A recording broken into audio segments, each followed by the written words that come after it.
ಇನ್ನು ಸರ್ಕಾರದಿಂದ ವಿದ್ಯಾರ್ಥಿಗಳಿಗೆ ಶೂ ಬದಲು ಚಪ್ಪಲಿ ಕೊಡುವಂತಹ ಯೋಜನೆ. ಯಾಕಂದರೆ ಹವಾಮಾನಕ್ಕೆ ಅನುಗುಣವಾಗಿ ಎಲ್ಲರೂ ಶೂ ಹಾಕೋಕ್ಕಾಗಲ್ಲ. ವಿಪರೀತ ಮಳೆ ಸುರಿಯುವಂಥ ಕಡೆಗೆ ನೀವು ಶೂಗಳನ್ನು ಬಳಸೋಕ್ಕಾಗಲ್ಲ. ಸಾಕ್ಸ್ಗಳು ಒಣಗಲ್ಲ, ಸ್ಮೆಲ್ ಬರಬಹುದು, ಇನ್ಫೆಕ್ಷನ್ ಆಗಬಹುದು. ಹೀಗಾಗಿ ಏನಂದರೆ ಚಪ್ಪಲಿ ಕೊಡಬೇಕು ಅನ್ನುವಂಥ ತೀರ್ಮಾನಕ್ಕೆ ಬರಲಾಗಿದೆ ಅಂತೆ.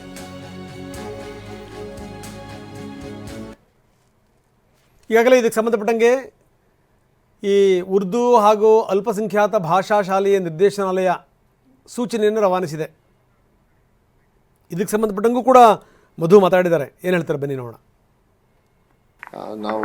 ನಾನು ಶಿಕ್ಷಣ ಸಚಿವ ಆದಮೇಲೆ ಕೆಲವು ಕಡೆಗೆ ಕ್ರಮೇಣ ಏನಾಯಿತು, ಕೆಲವು ಕಡೆಗೆ ಈ ಕೋಸ್ಟಲ್ ಭಾಗದಲ್ಲಿ ಕೆಲವು ಸತಿ ಅವರು ಇಲ್ಲ ಸರ್ ನಾವು ಚಪ್ಪಲಿ ಯೂಸ್ ಮಾಡ್ತೀವಿ ಬಿಕಾಸ್ ಸ್ವಲ್ಪ ಆ ಕಡೆ ವಾತಾವರಣಕ್ಕೆ, ಮತ್ತು ಅದಾದಮೇಲೆ ಸ್ವಲ್ಪ ಹ್ಯೂಮಿಡಿಟಿ ಜಾಸ್ತಿ ಇರೋದ್ರಿಂದ ಶೂಸಲ್ಲಿ ಈ ಸಾಕ್ಸು ಶೂಸ್ ಯೂಸ್ ಮಾಡಬೇಕಾದ್ರೆ ಸ್ವಲ್ಪ ತೊಂದರೆ ಆಗ್ತದೆ ಅಂತ ಹೇಳಿ ಕೇಳಿದಾಗ ಅದಾದಮೇಲೆ ನೆಕ್ಸ್ಟ್ ಇಯರ್ ನಾವು ಹೇಳಿದ್ವಿ ಆಯಿತು ನಿಮ್ಮ ಅನುಗುಣ ನೋಡಿಕೊಂಡು SDMC ಅವರು ಓಕೆ ಮಾಡಿದರೆ ಚಪ್ಪಲ್ಲೇ ಬೇಕು ಅಂತ ಹೇಳಿದರೆ ಅದು ನೋಡಿಕೊಂಡು ನೀವು ಮಾಡ್ಕೊಳ್ಳಿ ಅಂಥೇಳಿ ಒಂದು ಜನರಲ್ ಆಗಿ ನಾವು ಮಾಹಿತಿಯನ್ನು ಕೂಡ ಕೊಟ್ಟಿದ್ವಿ.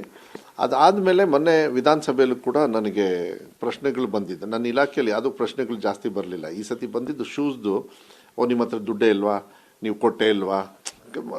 ಆಬ್ವಿಯಸ್ಲಿ ವಿರೋಧ ಪಕ್ಷದವ್ರು ಕೇಳ್ತಾರೆ, ದುಡ್ಡೆಲ್ಲ ಏನು ತೊಂದರೆ ಇಲ್ಲ, ದುಡ್ಡು ಕೊಟ್ಟಾಯಿತು ಎಲ್ಲ ಆಯಿತು. ಅಲ್ಲಿ ಏನಾಗುತ್ತೆ, SDMC ಅವರು ಈಗ ಯಾರೋ 5 ದಿವಸದ ಹಿಂದೆ ಒಂದು ಮಗು ಸೇರ್ಕೊಂಡಿದೆ ಅಂದರೆ ಆ ಮಗುಗೂ ಹೊಸ ಶೂಸು, ಹೊಸ ಸಾಕ್ಸು, ಹೊಸ ಬಟ್ಟೆ ಕೊಡಬೇಕು. ಇದು ವರ್ಷ ಇಡೀ ನಡೀತಾ ಇರುತ್ತೆ ನಮ್ಮ ಸರ್ಕಾರಿ ಶಾಲೆಯಲ್ಲಿ. ಈ ಪ್ರೈವೇಟ್ ಶಾಲೆ, ಅನುದಾನಿತ ಶಾಲೆಯಲ್ಲಿ ಹಂಗಲ್ಲ. ಅವ್ರೇನು ಮಾಡ್ತಾರೆ, ಅಡ್ಮಿಷನ್ ಓಪನ್ ಕ್ಲೋಸ್ ಅಷ್ಟೇ. ನಮ್ದು ಹಂಗಲ್ಲ, ನಾವು ಓಪನ್ ಮಾಡಲೇಬೇಕು ಯಾವತ್ತೂ ಕೂಡ. ಸೊ ಇಲ್ಲಿ ಈ ತೊಂದರೆಗಳನ್ನು ನಾನು ಅವತ್ತು ಈ ಥರ ಪ್ರಶ್ನೆ ವಿರೋಧ ಪಕ್ಷದವ್ರು ಕೇಳಿದಾಗ ದುಡ್ಡಿದ್ದು ಬಿಟ್ಟು ಏನಪ್ಪ ಹಿಂಗೆ ಅನ್ಸ್ಕೋಬೇಕಲ್ಲ ಅಂತೇಳಿ ಕೇಳಿ ಆಫೀಸರ್ಸ್ ಹತ್ರ ಅವತ್ತೇ ಮೀಟಿಂಗ್ ಮಾಡಿದಾಗ ಏನಂದ್ರು, ಇಲ್ಲ ಸರ್ ಕೆಲವು ಕಡೆಗೆ ಹಿಂಗಾಗುತ್ತೆ, ಕೆಲವು ಕಡೆಗೆ ಚಪ್ಪಲಿ ತಗೊಳ್ತಾರೆ, ಅವ್ರ ವಿವೇಚನಕ್ಕೆ ಬಿಟ್ಟಿದ್ದೀವಲ್ಲ. ಸೊ ಅದಕ್ಕೆ ಅಂದಾಗ ಹಾಗಾದ್ರೆ ಒಂದು ಪ್ಲ್ಯಾನ್ ಎಷ್ಟು ಜನರು ತೊಗೊಂಡಿದ್ದಾರೆ ಅಂದೆ. ಇಲ್ಲ ಮಾಹಿತಿ ಗೊತ್ತಿಲ್ಲ ಸರ್ ಅಂದರು.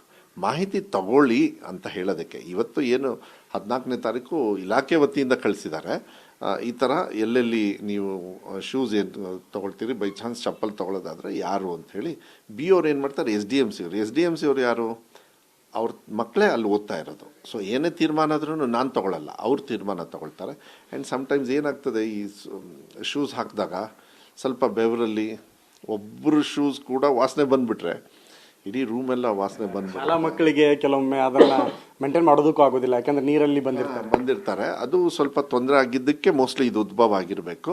ಅದಕ್ಕೆ ಮಾಹಿತಿ ತಗೊಳ್ಳಿ ಅಂತ. So this is just an information ಅಷ್ಟೇ. ದೆನ್ ಇನ್ಫಾರ್ಮೇಷನ್ ತಗೊಂಡು ನಾವು ತೀರ್ಮಾನ ತಗೊಳ್ಬೇಕಾದ್ರೆ ರಾಜ್ಯ ಮಟ್ಟದಲ್ಲಿ ಕರೆಕ್ಟಾಗಿ ತೀರ್ಮಾನ ತಗೊಳ್ಳೋದಕ್ಕೆ ಈಸಿ ಆಗುತ್ತೆ ಅಂತ. ದುಡ್ಡು ಬಂದ ತಕ್ಷಣ ಅವ್ರ ಮಕ್ಕಳು ಬಂದ ತಕ್ಷಣ ಅವ್ರಿಗೆ ಕೊಡಬೇಕು, ಯಾಕೆಂದರೆ ಸಮಾನತೆ ಕಾಣಬೇಕು. ಆಮೇಲೆ ಶೂಸು ಸಾಕ್ಸು ಕೊಡ್ತಕ್ಕಂಥದ್ದು ಏನಂದರೆ ಆರೋಗ್ಯದ ಒಂದು ಕಡೆಗಾದರೆ ಸಮಾನತೆಯನ್ನು ಕಾಪಾಡ್ತಕ್ಕಂಥದ್ದು. ಮಕ್ಕಳು ಒಂದೇ ಥರ ಶೂಸ್ ಇರಬೇಕು, ಒಂದೇ ಥರ ಸಾಕ್ಸ್ ಇರಬೇಕು, ಒಂದೇ ಥರ ಬಟ್ಟೆ ಇರಬೇಕು, ಒಂದೇ ಥರ ಬ್ಯಾಗು, ಒಂದೇ ಕಡೆ. ಅವಾಗ ಏನಾಗುತ್ತೆ, ಮಕ್ಕಳಿಗೆ ಒಂದು ಯೂನಿಫಾರ್ಮಿಟಿ ಬರುತ್ತೆ. ಬಡವರು ಸೌಕರ್ಯರು ಈ ಜಾತಿ ಆ ಜಾತಿ ಏನು ಬರಬಾರ್ದು. ಶಾಲೆಯಲ್ಲಿ ಎಲ್ಲರೂ ಯೂನಿಫಾರ್ಮ್ ಅಲ್ಲಿದ್ರೇ ಆ ಯೂನಿಫಾರ್ಮಿಟಿ ಮತ್ತು ಮಕ್ಕಳಿಗೆ ಶಾಲೆ ಗ್ರೋತಲ್ಲಿ ಅದು ಒಳ್ಳೇದಾಗುತ್ತೆ ಅನ್ನೋದು ನಿಟ್ಟಿನ ಮೇಲೆ SDMC ಅವ್ರಿಗೆ ಕೊಟ್ಟಿದೆ. ನೋಡ್ಬೇಕು ಮುಂದೆ ಯಾವ ರೀತಿ ತೊಗೊಳ್ಬೇಕು ಡಿಸಿಷನ್ ಅಂತ ಎಲ್ಲ SDMC ಅವರು ಹ್ಯಾಂಡಲ್ ಮಾಡೋದು. ಅದಕ್ಕೆ SDMC ಅವರಿಂದನೇ ಮಾಹಿತಿ ತೊಗೊಳ್ಳಿ ಅಂತ. ಬರೋಕ್ಕೆ ಸಾಧ್ಯನೇ ಇಲ್ಲ. ಚಪ್ಪಲಿ ಈ ಕಡೆ ಕೋಸ್ಟಲ್ ಭಾಗದಲ್ಲಿ ಮಾತ್ರ ಬರ್ತದೆ, ಎಲ್ಲಿ ಉಡುಪಿ ಮಂಗಳೂರು ಈ ಕಡೆ ಎಲ್ಲಾದರೂ ಬರ್ಬೋದು. ಮತ್ತು ಅಲ್ಲೂ ಕೂಡ ಘಟ್ಟದ ಮೇಲೆ ಬರಲ್ಲ, ನಮ್ಮ ಶಿವಮೊಗ್ಗದ ಮೇಲೆ ಬರಲ್ಲ. ಅಲ್ಲೆಲ್ಲ ಶೂಸೇ ಇಷ್ಟಪಡ್ತಾರೆ ಮಕ್ಕಳು. ಶೂಸಲ್ಲಿ ಹೋದ್ರೇ ಚಂದ, ಅದೊಂದು ಸಿಸ್ಟಮ್ ಇರ್ತದೆ.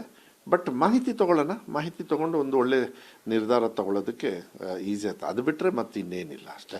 ಅದು ಪ್ರಶ್ನೆನೂ ಕೂಡ ವಿಧಾನಸೌಧದಲ್ಲಿ ಸಭೆಯಲ್ಲಿ ಕೇಳಿದರು ಇಲಾಖೆಗೆ. ಅದಕ್ಕೆ ನಾನು ಮನಸ್ಸಲ್ಲಿತ್ತು, ಇಲಾಖೆಗೆ ಹೇಳಿದ್ದೆ ಅದನ್ನ. ಆಮೇಲೆ ಈಗಲೇ ತೊಗೋಬೇಕು ಮಾಹಿತಿ, ಯಾಕೆಂದರೆ ಆಮೇಲೆ ನಾವು ಸ್ಕೂಲ್ ಶುರು ಆದಮೇಲೆ ಈ ಮಾಹಿತಿ ತೊಗೊಳಕ್ಕಾಗಲ್ಲ. ಯಾಕೆಂದರೆ ಆ ಟೈಮಲ್ಲಿ ಆಗಲೇ ಎಲ್ಲ ಹಣ ಬಿಡುಗಡೆ ಮಾಡಿ ಎಲ್ಲ SDMC ಅವ್ರಿಗೆ ಕೊಟ್ಬಿಟ್ಟಿರ್ತೀವಿ.